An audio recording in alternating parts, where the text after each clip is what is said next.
Bonjour et bienvenue dans cette nouvelle vidéo. Bonjour à tous.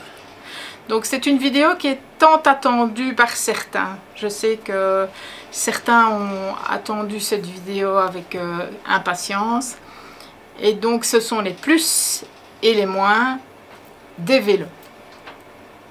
Alors on va commencer par quoi? Les moins? Les moins? Allez, les moins. Les moins. Tu dis quelques moins? Allez. La selle. La selle. Pour toi c'est un moins? Pour moi c'est un moins. Moi je dirais que c'est un point, un moins et un plus. Ça dépend. Pour qui? Ça dépend. La selle d'origine est déjà bien très bien. Mais bon, quand elle est déjà grande et quand bien on est rembourrée. de corpulence un peu forte, hors norme, on va dire. la selle est un peu petite. Donc, la selle est petite. Voilà. La selle est petite, mais ce n'est qu'à partir du moment où on fait un certain nombre de kilomètres. Ouais. Parce qu'autrement, au départ, ça va. Au départ, ça va, oui. Oui, au départ, ça va, mais après 20-30 km... on a le pépette qui dort. Hein. On a difficile à descendre du vélo et on a difficile à marcher. Voilà. Donc, nous avons changé les selles. Nous avons changé les selles et on a pris des selles... Mais pour une personne normalement constituée, les selles d'origine sont très bien. Oui, je pense qu'il y a... Enfin, je pense que pour une personne de poids normal, avec un popotin d'une taille normale, il n'y aurait pas eu de problème. Il n'y aurait pas eu de problème. Alors le deuxième moins, évidemment, pour nous, c'est son poids. Parce que quand même, il fait... 31 kg et demi, un peu de choses près. Ouais. Ouais, 31 kg. Bon, c'est des vélos électriques. C'est quand il faut les porter et les mettre sur le porte-vélo, ça peut paraître lourd, quoi. Il faut être à deux ou alors il faut avoir une rampe. Hein. Nous, on a une rampe qu'on a depuis peu, donc on va seulement l'essayer. Et oui, essayer d'avoir une rampe ou alors être à deux et ne pas avoir un porte-vélo trop haut. Maintenant, ce qu'il faut dire aussi, c'est que c'est quand même des vélos assez robustes. Oui, puis il y a la batterie. Avec des grosses soudures ici et là, donc le cadre est quand même assez volumineux et c'est ce qui fait que le poids est conséquent. Quoi. Et c'est de l'acier. La batterie fait, on ne l'a pas pesé, mais je pense que les batteries font déjà bien sûr 5 kg parce que c'est pas des batteries acier qui sont dans le cadre. Donc, oui. Voilà. C'est ça. Enfin bon, voilà. Donc son poids. Voilà, c'est des vélos électriques, donc vu le poids déjà, celui qui possède un porte-vélo normal, ça ne marchera pas. Hein. Il faut bien spécifier, voilà. Si vous commandez un porte-vélo, que ce soit pour mettre sur votre van ou sur un camping-car, que ce soit des vélos électriques, il faut bien le spécifier parce qu'autrement vous allez avoir des problèmes. Ici c'est un fat bike. Oui, c'est un fat bike. Mais il faut spécifier qu'il est électrique, donc, parce que les électriques ont déjà plus de poids à la base. Maintenant, ça peut être un fat bike, ça peut être un VTT, ça peut être un vélo de route, un VTC. Mais voilà, il vaut mieux spécifier à l'achat que c'est un vélo électrique. Et comme ça, vous savez par rapport au poids, si vous en avez 2, 3, ou si vous n'en avez qu'un, quel porte-vélo vous pourrez prendre. Alors, le troisième point... Et le dernier, parce qu'on n'a pas trouvé plus de points négatifs que ça. Le temps de charge. Le temps de charge, la durée de chargement est quand même assez grande. Surtout quand il est vraiment déchargé à fond, quoi. Quand il est complètement déchargé, il faut quand même 6 heures pour le charger. Voilà. Donc c'est pas rien, quoi. Maintenant, il y a peut-être moyen de trouver des chargeurs plus rapides, mais le chargeur d'origine, le chargeur qui est fourni avec, c'est je crois que c'est 48 volts et 2 ampères. Donc, et comme c'est des batteries de 13 ampères, voilà. Et donc, Là, on va faut passer... 5 à 6 heures pour les charger.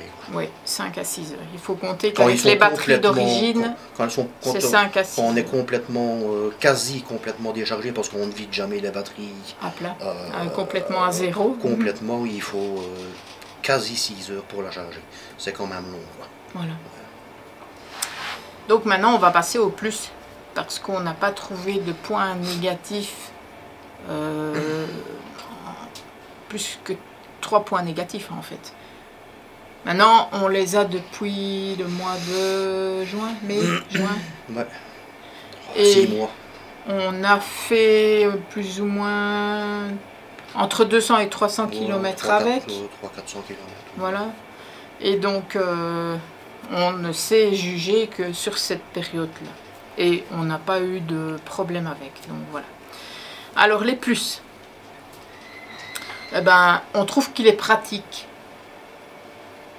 Ouais. Il est pratique. Il est pratique d'utilisation. Les boutons sont facilement accessibles sur le guidon. Il donne envie. Parce que, en fait, même si on a mal aux genoux ou quoi, il nous réconcilie un petit peu avec le vélo. C'est un vélo à assistance, donc voilà, c'est une facilité, quoi. Voilà. Les montées... il t'a réconcilié avec le vélo. Il ne faut pas pédaler comme un bourrin pour monter une côte, quoi. Ça va tout seul, quoi. Voilà. Donc il ne faut pas appuyer outre mesure sur votre genou. Et donc si vous êtes comme David avec un cartilage qui est un petit peu plus usé que quelqu'un d'autre et que vous avez des douleurs, ben, le vélo électrique va vous réconcilier avec le vélo parce que c'est quand même facile. Vous pédalez, mais vous ne devez pas non plus appuyer comme un malade sur votre pédale, vu qu'il y a 5 niveaux d'assistance et que vous choisissez le niveau d'assistance qui vous convient le mieux. Alors c'est un vélo qui peut fonctionner sans donner de coup de pédale. C'est-à-dire que c'est un vélo qui est avec un accélérateur qu'on peut désactiver. Ça c'est aussi un des plus. C'est-à-dire qu'il y a un accélérateur. À la base, il n'est pas activé. Donc vous devez lancer votre vélo en pédalant. Et à partir du moment où votre pédale passe un certain point, ben, l'assistance se met en route. Mais vous avez le vélo peut démarrer avec rien que l'accélérateur, ce qui est un plus aussi si quelqu'un a du mal à donner le premier coup de pédale et que c'est ça qui l'empêche d'avancer, c'est quelque chose qui peut aider. C'est ce que je fais en somme.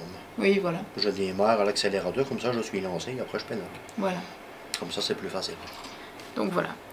Donc, pour moi du moins. Donc dans les plus, on dit qu'il est pratique, les boutons sont facilement accessibles, il donne envie même si on a mal aux jambes ou mal aux genoux parce que on dit toujours qu'il ne faut pas rester sans faire d'exercice, mais si vous aimez le vélo et que vous avez mal aux genoux, ben, la première chose qu'on fait c'est arrêter le vélo.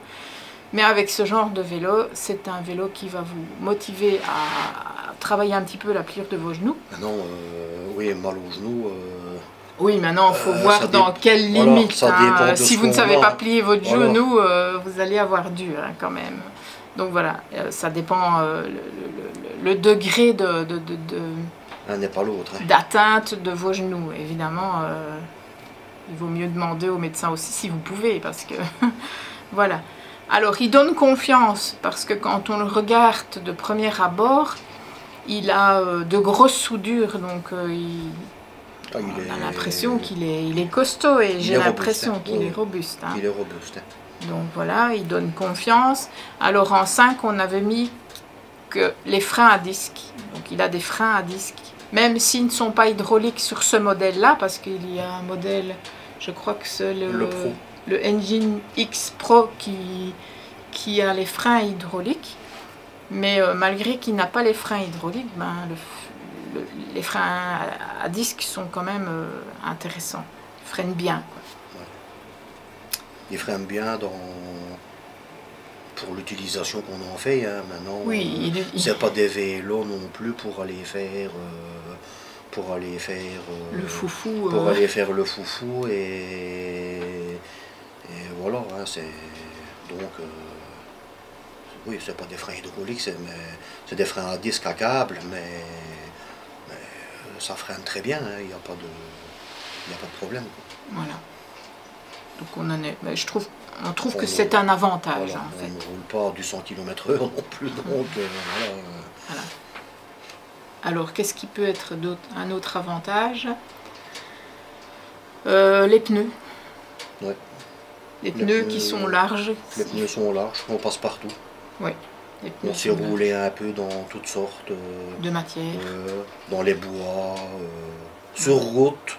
On a essayé sur route, on a essayé sur chemin en pierre. Ouais. On a essayé dans les galets. Ça marche aussi, hein. Ça marche dans les galets. Le sable, à partir du moment où c'est pas du sable qui est trop mou, il n'y a pas de problème, ça passe. Parce que si vous allez sur une plage de sable fin et que vous allez au milieu où le sable est bien fin et que vous vous enfoncez, ben oui, le vélo va passer, mais vous allez souffrir. Voilà. Alors, dans les bois où c'est autorisé, il n'y a pas de souci non plus. Oui, dans les bois. Dans les bois où il y a des pistes VTT, voilà. Ils passent quoi. Des sauts, je sais pas, je pense pas. Pour aller faire un tour dans le bois où c'est autorisé, il n'y a pas de souci non plus. Oui.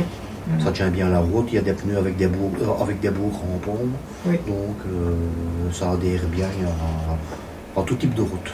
Voilà. Alors le numéro 7, on avait dit, on trouve, nous, à notre taille, qu'on a une bonne posture dessus.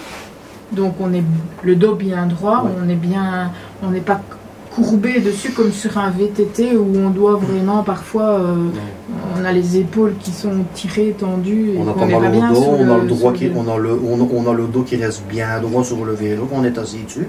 Et même la position sur le guidon est très bien aussi, on n'a pas les bras.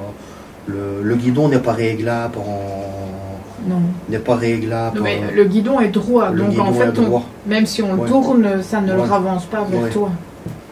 Mais je veux dire, c'est pas qu'on a les bras tendus non plus. Non, il est pas, à bonne distance pour une bien.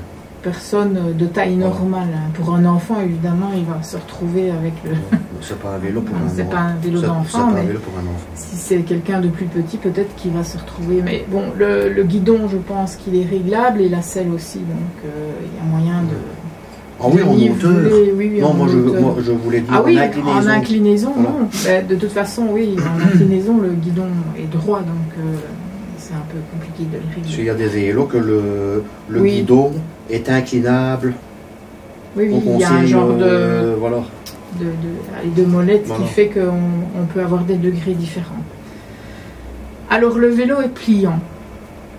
Donc c'est-à-dire que si vous n'avez pas de porte-vélo ou que vous êtes chez vous et que vous voulez quand même aller promener avec le vélo, mais que vous n'êtes pas à côté d'une piste cyclable ou que vous voulez aller à un endroit bien spécifique, et bien en fait ce vélo, vous pouvez le plier et vous pouvez le mettre dans votre coffre. Évidemment, c'est pas un vélo fait pour arriver à la gare, le plier, le prendre sous le bras et voyager avec. Hein. C'est peut-être bien possible, mais nous, on trouve ça trop lourd pour faire ça.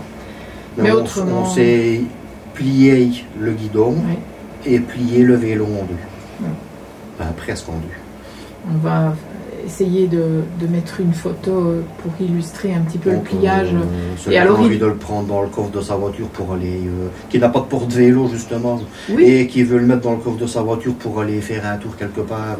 Ou qui a une soute dans son camping-car et qui ne veut pas le mettre un porte-vélo, il y a possibilité de le mettre plié dans la soute. Et il a un pied au niveau du grand plateau. Il a un pied pour se poser par terre, donc il ne pose pas sur le plateau, il pose sur un pied. Un pied qui est là tout le temps, au cas où vous devriez monter des marches par exemple, c'est un petit pied qui est fait pour protéger le plateau. Alors le display, au niveau du display, on a trouvé qu'il était instinctif. Il est facile à utiliser. Il est grand.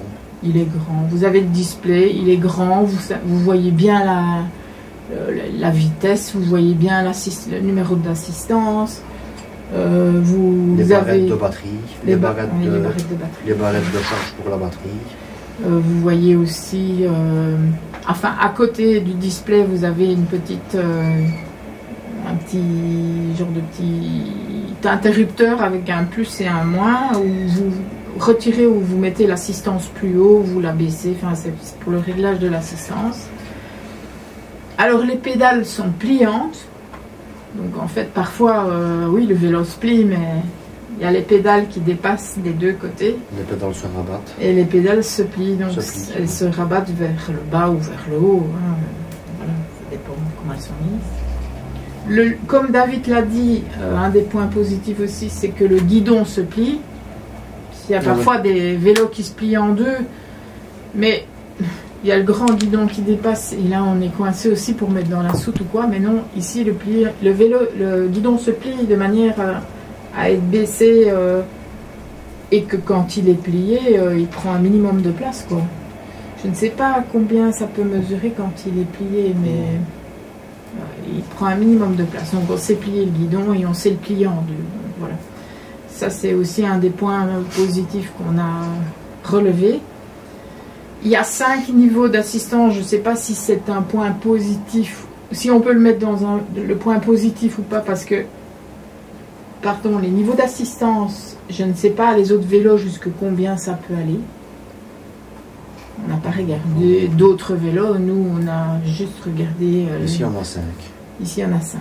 Et on trouvait que c'était pas mal, parce qu'il y a des vélos qui n'ont que, allez, je veux dire 3 niveaux à mon avis d'assistance, ou comme les vélos, les anciens vélos où il y avait que 3 vitesses à mon avis. Il peut exister divers niveau d'assistance, il y en a qui en ont plus d'assistance. Il y a peut-être des vélos avec plus d'assistance et d'autres avec moins. Enfin, celui-ci, il en a 5 et on trouvait que c'était pas mal du tout. Maintenant, je pense que c'est réglable tout ça. On sait. Oui. Les niveaux d'assistance, ben, il y en a toujours 5, mais dans le display, vous pourrez régler. Bon, le premier niveau d'assistance va jusqu'à autant de km/h, le deuxième va autant de km/h, le troisième va jusqu'à autant de km/h, et ça, vous savez régler par rapport à ce que vous avez envie, quoi. Donc voilà. Alors au niveau du dérailleur. C'est un dérailleur 7 vitesses. C'est un dérailleur 7 vitesses. Réglable facilement aussi. Qui sont importantes quand même. Avec un dérailleur normal, hein, avec la poignée du dérailleur. Avec la commande sur le guidon. Ça c'est comme les autres vélos. Voilà, plus, moins. Ça c'est Shimano, ouais, je pense. Shimano, ça va bien. Ouais. Donc dérailleur 7 vitesses. Et vous en avez besoin des 7 vitesses quand vous allez plus vite ou que vous avez une assistance qui demande, enfin qui vous aide plus, et que vous atteignez une vitesse plus grande, ben, la 6e et la 7e, ce sont des vitesses qui sont faciles à ce moment-là parce que vous n'êtes pas en train de mouliner sur votre vélo. Vous êtes à l'aise. Et alors quand on est dans une côte, on est quand même dans une côte assez conséquente, forcément monter en 6e ou en 7e, même avec l'assistance électrique. Non, oui, ça, il vaut mieux descendre de vitesse. Voilà, il vaut mieux, voilà. Alors, la partie autonomie. Maintenant, ça. Pour nous, c'est intéressant parce qu'on ne fait pas des road trips en vélo, on va dire. On ne mange pas les kilomètres. Mais à notre avis, l'autonomie, ça dépend. En fait, ça dépend si vous pédalez ou si vous ne pédalez pas, forcément. Si vous pédalez, quelle que soit la force avec laquelle vous pédalez, vous aidez quand même un petit peu le moteur à fonctionner. Donc, on sollicite moins. On sollicite moins la batterie. La partie aide électrique, malgré qu'elle est toujours là, mais bon, le fait du pédalage fait que on aide. Voilà, on sollicite moins la batterie. La batterie est moins sollicitée, et donc de ce fait-là, d'office, on fait plus de kilomètres. Par exemple, au lac du Der, on a fait tout le tour du circuit du lac. Oui, tout autour du lac, sur les pistes cyclables, hein, entre bord de lac et forêt. Et donc, un exemple bien concret, c'est que David profite un petit peu plus de l'assistance ou du fait que il s'amuse un peu plus avec le vélo, avec l'accélérateur, quoi, des petits coins comme ça où il n'y a personne. Et donc, lui, il va avoir sa batterie qui est beaucoup plus déchargée.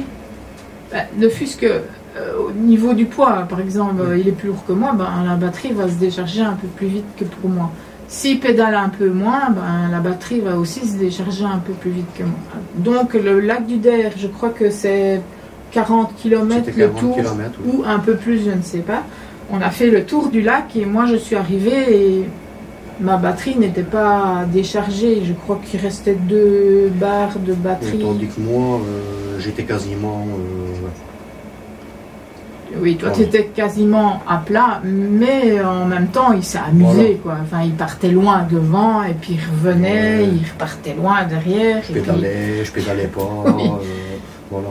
Oui, et puis quand tu as vu que tu t'arrivais à la fin, tu t'es vraiment lâché. Oui. Et là, j'ai pris du plaisir avec le vélo. Tu as moins pédalé et tu as t'es vraiment passé sur l'accélérateur. Mais je pense que même moi, ayant un poids, étant plus costaud, étant forcément, plus gros, mais je pense que je ferais bien les 50-60 km en pédalant un petit peu plus et en sollicitant moins le moteur électrique.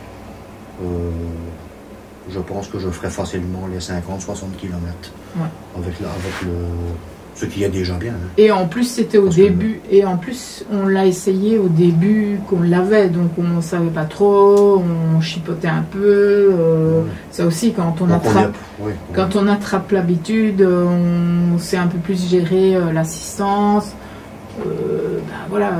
Ici au début, comme j'étais habituée aussi à avoir la remorque du chien derrière et que je ne pouvais pas dépasser une certaine limitation de vitesse avec la remorque attachée derrière, c'est ce qu'il faut faire attention aussi si vous avez une remorque avec un chien derrière, c'est que vous devez rester dans une certaine tranche de vitesse pour ne pas que, comme sur un autre véhicule, que la remorque s'en aille dans tous les sens. À ce moment-là, moi, j'étais que sur l'assistance 1 ou 2, on va dire, j'allais pas plus haut. Ce qui fait aussi que le moteur était certainement plus sollicité aussi, parce que la remorque qui faisait déjà 10 kg plus le chien dedans, quand on faisait 40, donc, 50 kg. Il y avait facilement 50 kg avec la remorque qui était derrière. Ouais. Donc il faut les tirer quand même. Voilà. Donc au point de vue autonomie, oui, ça tourne entre... les 40 et les 60 km parce que nous on a eu avec la remorque, sans la remorque on n'a pas encore fait de grande distance avec, on va dire moi personnellement. Maintenant toi tu as fait les mêmes distances que moi, mais bon il conduit pas de la même manière et il n'a pas le même niveau d'assistance, donc l'autonomie dépend de tout ça, de l'assistance, du poids, de quelqu'un qui va peser 30 kg, forcément, il va aller beaucoup plus loin que quelqu'un qui en pèse 90 ou 100. Forcément. Donc tout ça, il faut regarder. Mais pour nous, en général, l'autonomie, c'est... Allez, on va dire que ça tourne autour de 60 km avec une utilisation normale, un bon pédalage et tout. Quoi. Et alors, on a pris ça pour le plaisir d'aller se balader, on n'a pas acheté ces vélos-là pour aller faire un marathon non plus. Hein. Non plus. C'est pas le but de faire 200 km par jour. Bon, alors, donc l'autonomie, on en a fait le tour. Attends, on en est où? Bon, l'accélérateur, l'accélérateur est désactivable, mais ça, je l'ai déjà dit. Au départ, il n'est pas activé, mais on sait l'activer et le désactiver suivant une certaine procédure à effectuer via le display. Voilà. Alors, pour ceux qui se demandent quelle puissance il a, sur papier, il a une puissance de 250 watts. Homologué. Homologué. En Belgique, Et apparemment, enfin en Europe. Homologué en Europe. Normalement, enfin, c'est pas normalement, on ne peut faire que 25 km/h, hein, c'est pas une moto non plus. Sur nos routes, s'il fait plus de 25 km/h, il faut l'immatriculer, il faut un permis. Oui. Donc en fait, normalement, en Europe, par le code de la route, tout véhicule qui fait au-delà de 25 km/h doit être assuré et immatriculé. Donc, ici, il vient de Chine, mais sur papier, il fait 250 watts et il est homologué pour rouler sur les routes ici en Europe. C'est un vélo que vous savez, comment est-ce qu'on dit, striqué, c'est limiter la vitesse dessus. Bridé. Ouais. C'est un vélo qu'on sait brider. C'est-à-dire que quand vous le recevez, ben, il est automatiquement bridé à 25 km/h. Mais on sait.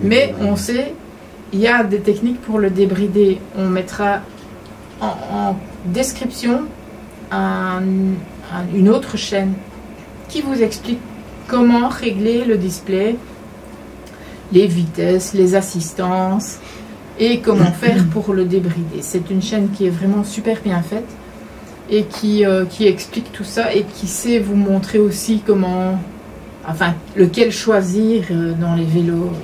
Bah surtout, il ne fait que ça, lui. Oui, il fait que les essais, lui. Il fait que les essais. Et éventuellement, à côté, il vient de faire maintenant une boutique où, à mon avis, vont se retrouver ce genre de vélo et des pièces. Et la boutique est en France et dans le Nord.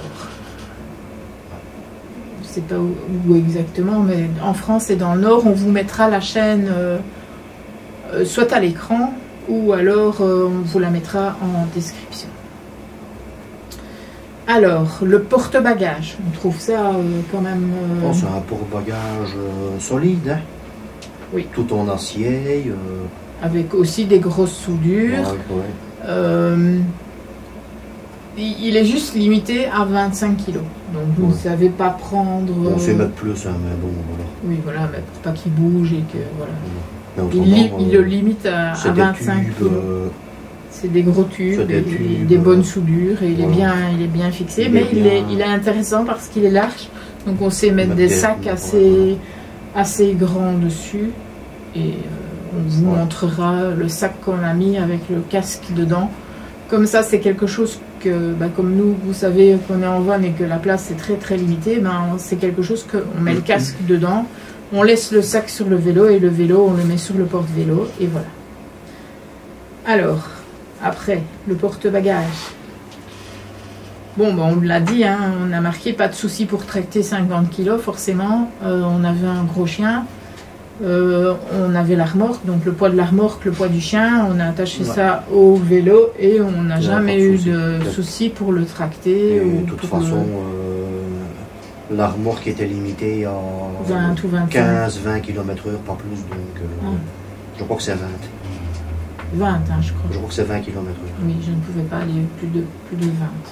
Même dans les descentes, hein, donc il faut freiner beaucoup pour avoir le kilomètre juste, alors qu'on a 50 kilos qui nous poussent derrière. Donc voilà. Alors, ce qui est intéressant aussi, on trouve, c'est que quand on freine, on a le feu stop à l'arrière qui s'allume, ce qui est intéressant si vous circulez soit avec beaucoup de vélos derrière vous, ou soit sur une voie publique. Forcément, sur une voiture ou une moto, oui. Le feu stop s'allume quand on freine. Et alors, il y a le feu arrière et le phare avant. Et le phare avant, il y a un phare et tout. Et qui éclaire pas mal parce qu'on s'est retrouvé un jour dans un tunnel tout noir, on va dire. On voyait quand même bien devant nous. C'est pas un spot de 1000 watts, mais... Non, on voit. Ça fait son job. Voilà. On voit et on est vu. Voilà, on voit et on est vu, c'est le plus important. Alors, ce qui est intéressant aussi, et ce qu'on a mis aussi dans les plus, c'est son prix. Parce que quand on a fait le tour un petit peu des vélos électriques, que ce soit les vélos bécanes, que ce soit chez Decathlon ou sur d'autres supports, par rapport à le rapport qualité-prix, je trouve que chez Engwe, il est quand même intéressant. Parce qu'un vélo comme celui-là, actuellement, je ne sais pas à combien il peut être, et si, parce que régulièrement, ils font des petites publicités, ou si vous allez sur le site, sur la chaîne, justement. Je pense que pour le moment, il y a des belles promos. Ah oui. Donc, fin d'année, il y a des belles promos. Pour le moment, il y a des belles promos par rapport à ce qu'on l'a acheté. Nous, il y a moyen de l'avoir 200-300 € moins cher à l'heure actuelle. Oui, mais maintenant, c'est parce qu'on est en période de fête. Vu qu'on tourne la vidéo pour le mois de janvier, on est en période de fête. Évidemment, quand vous verrez la vidéo, on sera début d'année. Et donc là, peut-être il y aura d'autres publicités. Mais en tous les cas, si vous allez voir sur la chaîne que je vais vous mettre en description ou sur l'écran, parfois vous avez des petites promos avec des mots. Il y a régulièrement des promotions. Oui, que ce soit un ou l'autre, parce que en fait, voilà, ceux qui testent les vélos en général ont des petits avantages si vous achetez les vélos via leur code promo et voilà. Donc voilà, je pense qu'on a fait le tour de la question. Ouais. En gros. En gros. Je suppose qu'on aura répondu à tous. Je pense que il n'y a que 6 mois qu'on les utilise, mais je pense que sur 6 mois, on a bien roulé avec. On a quand même fait quelques centaines de kilomètres avec. Et on a fait toutes sortes de chemins. On a pu se rendre compte. On a pu se rendre compte d'où ce qu'on peut passer avec.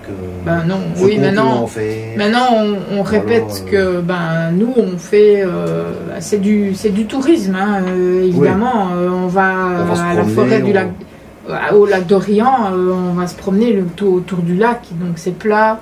Mais par contre on a fait le lac de le lac des Sétons par exemple, ça c'était un peu plus bois, racines, mais bon c'est passé quand même.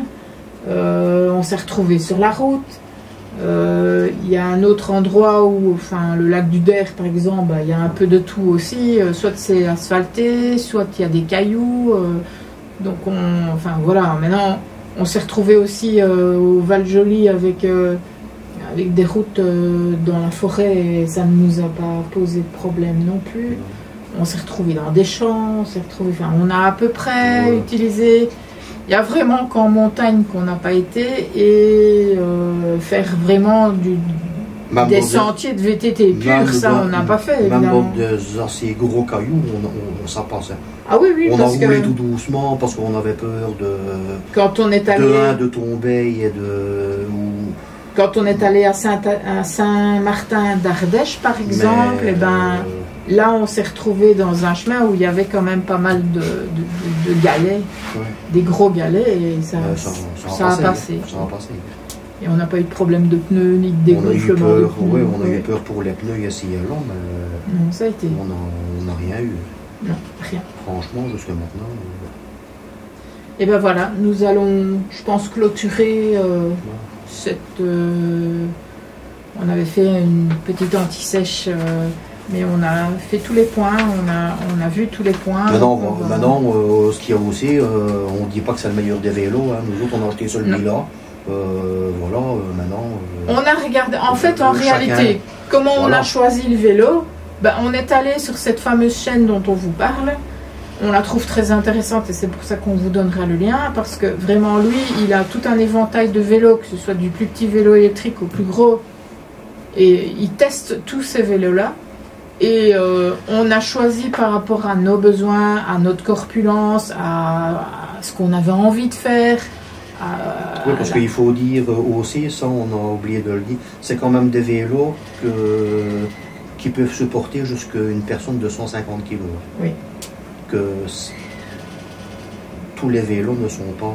tous les vélos ne sont pas faits pour ce poids-là. Mais ce modèle-là, oui. À mon avis, il ne faut pas non plus faire, comme certains diront, le chabert dessus, mais jusqu'à voilà. une personne de jusqu'à 1m90, 1m95. Oui, en grandeur, je crois que c'est pour une personne jusqu'à 1m90. Voilà. Mais tous ces petits détails-là, en fait, vous les retrouvez dans cette fameuse chaîne qu'on va vous donner. Voilà. Et donc nous, c'est comme le cheminement qu'on a fait, en fait, c'est d'abord de regarder des vidéos pour voir un petit peu les vélos différents qu'il y avait. Regarder par rapport au prix, parce que bon, forcément, on n'est pas Crésus. Et tout le monde regarde un petit peu... Mais c'est un bon rapport qualité. Ce vélo, c'est un bon rapport qualité-prix. Oui, voilà. Et on a trouvé sur cette chaîne un petit peu le bon rapport qualité-prix, ce qui nous convenait, ce qu'on avait envie de faire avec, comment on voulait se trouver sur le vélo, parce qu'il y en a qui sont assis sur un vélo et qui sont comme ça, à qui ça ne plaira pas, qui veut une posture un peu plus sportive et tout ça. Donc voilà. Nous, on voulait avoir un vélo cool, juste pour se déplacer de l'aire de camping-car au village ou à une attraction quelconque dans les environs et ne plus être cantonné... pour aller se promener et voir du paysage. Voilà. Autrement qu'à pied, parce qu'on n'aime pas de marcher. Et, enfin voilà, nous, c'était notre choix et vous devez faire votre propre choix et voir par rapport à vos besoins et vos envies, ce que vous avez envie. Maintenant, on ne dit pas, comme dit David, que c'est le meilleur des vélos. On dit que pour nous, on est satisfait. Voilà. C'est le clap de fin. Donc, on vous dit à bientôt pour une prochaine vidéo. Et la prochaine vidéo, c'est certainement une aventure. Je ne sais pas encore laquelle sera l'aventure après cette vidéo, mais on vous dit à bientôt. Salut. Au revoir. Exceptionnellement, demain, retrouvez la vidéo sur le montage de la remorque.